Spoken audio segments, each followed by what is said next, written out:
Eala and Alina Charaeva are meeting again in Birmingham. And the last time these two shared a court, Charaeva walked away in silence while 2,000 Filipinos roared. That silence has had 5 months to become something dangerous. At the Edgbaston Priory Club on June 4, 2026, the Birmingham Open Round of 16 brings us the third chapter of one of women's tennis's most quietly charged rivalries. Top-seeded Alexandra Eala against unseeded Alina Charaeva, head-to-head locked at 1 win apiece, and every point between them carrying the weight of unfinished business. To really understand what's about to happen on that grass court, you can't just look at the rankings, you have to go back. Back to January 26th, and a stadium in Manila where the score told only half the story. The Philippine Women's Open wasn't just a tennis tournament, it was the inaugural WTA 125 event held at the newly renovated Rizal Memorial Tennis Center, the first time Alexandra Eala had played on home soil in nearly 9 years. Over 2,000 spectators packed that stadium, the flags were out, the noise never stopped, and Alina Charaeva walked right into the middle of all of it. What followed wasn't really a match, it was a statement. Eala swept through the first set in 24 minutes, 6 games to 1. Charaeva, 3 years older and ranked nearly 100 places below Eala at the time, simply couldn't handle the combination of that heavy baseline hitting and the wall of sound surrounding her. And then, just when Charaeva might have thought the second set offered her a reset, trailing 1-2, Eala stopped. She called for a medical timeout. A tense silence fell over the stadium. When Eala came back out, her thigh was heavily bandaged. And this is where the story shifts. Rather than tightening up, rather than hesitating, Eala went on a 4-game run, bandaged leg and all, and sealed the match in 1 hour and 16 minutes. Final score, 6-1, 6-2. The kind of scoreline that doesn't just record a defeat, it etches it. For Charaeva, that was Manila, and that's what Birmingham is really about. But here's where the story gets more complicated than it first looks. Alexandra Eala is currently ranked world number 37. Her career high reached this month in June 2026. She's left-handed, which is a genuine structural advantage on grass. That swinging slice serve can drag right-handed opponents wide in the ad court, keeping the ball low on a surface that already favors the aggressor. Her 2025 grass court record stands at 10 wins and 5 losses, including a runner-up finish at Eastbourne. And in Birmingham's opening round, she defeated Australia's Priscilla Hahn, ranked 143rd in the world, 6-0, 6-2, winning that first set in 22 minutes without dropping a single game. Eala herself spoke about where her game is right now. "I think I have arrived in a much improved state than where I was last year, so I'm happy about that and I'm excited for what the season holds." On paper, everything points the same direction. Dominant opener, strong grass record, top seed, momentum. But that's when the numbers quietly start to complicate things. Alina Charaeva didn't need a favorable draw to get here.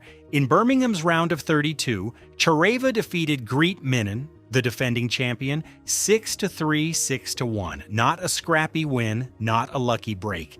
A statement of her own. Her 2026 season has real substance behind it. In February, at the WTA 125 Dow Tennis Classic in Midland, Michigan, Charaeva won her first professional title at that level, beating Guo Hanyu in the final. She then reached the semifinals of the Trophée Clairon in Paris on clay in May. Her 2026 singles record, 19 wins, 12 losses, almost identical to Eala's 19 wins and 14. Now look at the tactical picture. Charaeva's dominance ratio, the percentage of breakpoints she creates versus the percentage she faces, sits at 1.036. That's a player who generates more pressure than she absorbs. Her first serve game winning rate is around 68.1%, and she saves 58.5% of the breakpoints she faces. But here's her vulnerability, and it's the exact vulnerability that Eala's game is built to attack. Charaeva's second serve wins just 35.1% of points in recent matches. On grass, where the ball stays low and aggressive returners can move in early, that number becomes a target. Eala's return game, built on taking the ball quick from the left side, will look to turn every Charaeva second delivery into an opening. With Eala converting 38% of her breakpoint chances, if Charaeva keeps gifting those opportunities, the math turns ugly fast. And yet, this is where the data quietly rewrites the whole narrative. Alexandra Eala wins 80.7% of her matches when she takes the first set. That sounds strong, but Alina Charaeva's equivalent number is 90.4%. And then there's the deciding set record. Eala's career record in third sets stands at 54 wins from 112 matches, 48.2%. She loses deciding sets more often than she wins them. Charaeva's deciding set record is 46 wins from 80 matches, 57.5%. Read that again. If this match reaches a third set, the statistical edge belongs to Charaeva. The assumption going into this match is that Eala dominates and Charaeva fades, but the deciding set numbers tell a different story. The player who was beaten 6-1, 6-2 in Manila actually closes out tight matches at a higher rate than the top seed. The revenge match story might be covering up the more important tactical truth. Eala needs to end this early, because if Charaeva is still standing in the third set, the numbers swing her way. But there's a weight to this match that statistics alone can't measure.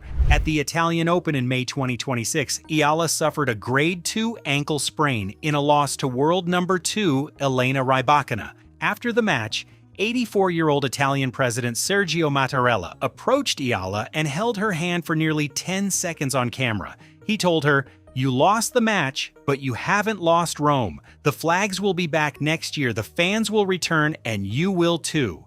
That clip spread across every platform. It accumulated over 50 million views. 50 million! For a post-match moment involving a tennis player from the Philippines. At that point, the story stopped being purely about tennis. 50 million views is a signal of what Alexandra Eala has become. A figure carrying her sport's global ambitions in a way no ranking number can capture, and that visibility has a cost. During the Philippine Women's Open in Manila, reports emerged that Eala had become the target of manipulated AI-generated images and fabricated stories circulating on social media. The same profile that made the Mattarella moment reach 50 million people made her a target for exploitation by people hiding behind algorithms. None of that disappears when the match begins. It travels courtside with her.